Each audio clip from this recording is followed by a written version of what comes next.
রব্বুল আলামিন বলেন, ইয়া আইয়ুহাল্লাযীনা আমানু কুতিবা আলাইকুমুস সিয়ামু কামা কুতিবা আলাল্লাযীনা মিন ক্বাবলিকুম লাআল্লাকুম তাত্তাকুন।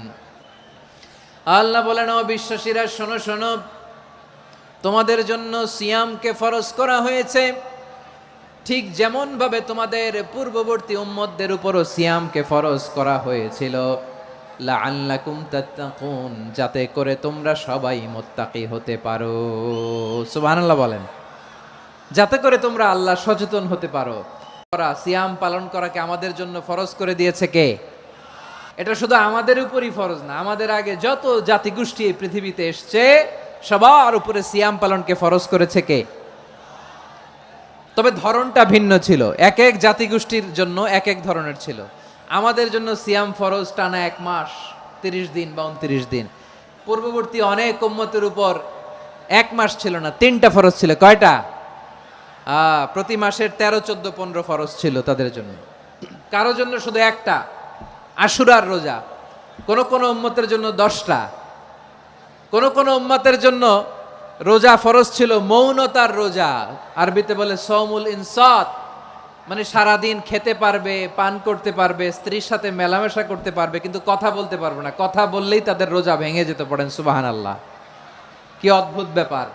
মৌন সম্মতির রোজা। যেমনটি সাইয়্যিদাতুনা মারিয়াম আলাইহিস সালাম বলেছেন, ইন্নী নাযারতু লির-রাহমানি সাওমা ফালান উকাল্লিমাল ইয়াওমা ইনসিয়া। তিনি বলেছেন, আজকে আমি রহমানের জন্য, মানে আল্লাহর জন্য রোজা মানত করেছি, আজকে আমি কারোর সাথে কথা বলতে পারবো না। তো রোজা রাখলে কথা বলতে পারবে না কেন? কারণ ওই শরীয়তে রোজার বিধান ছিল সকাল থেকে সন্ধ্যা খেতে পারবেন, পান করতে পারবেন, কিন্তু কথা বলতে পারবেন না। কথা বললেই রোজা ভেঙে যেত। সুবহানাল্লাহ বলেন। তাহলে সব জাতিগোষ্ঠীর উপরে রোজা ফরজ ছিল, কিন্তু ধরনটা ভিন্ন ছিল। মজার ব্যাপার হচ্ছে, আপনি বর্তমানেও বিভিন্ন ধর্মের দিকে তাকান, বৌদ্ধ ধর্ম, হিন্দু ধর্ম, খ্রিস্ট ধর্ম, তাদের মধ্যেও রোজা আছে। ইংরেজরা, খ্রিস্টানরা এটাকে বলে ফাস্টিং। কি বলে? ফাস্টিং। আমাদের হিন্দু ভাইয়েরা বলে উপবাস। তারা কি বলে? উপবাস। আবার এখন আন্দোলনেরও একটা মাধ্যম হয়েছে এটা, না খেয়ে থাকা। এটারে বলে অনশন। এটারে কি বলে? অনশন ধর্মঘট। মানে আমাদের দাবি না মানলে আমরা খাবো না, রোজা রাখলাম। তারপরে আধুনিক বিজ্ঞান এটার একটা নাম দিয়েছে না খেয়ে থাকাকে, অটোফিজি। কি বলে? অটোফিজি। জাপানের এক চিকিৎসা বিজ্ঞানী এই অটোফিজির উপর গবেষণা করে সে নোবেল পেয়েছে।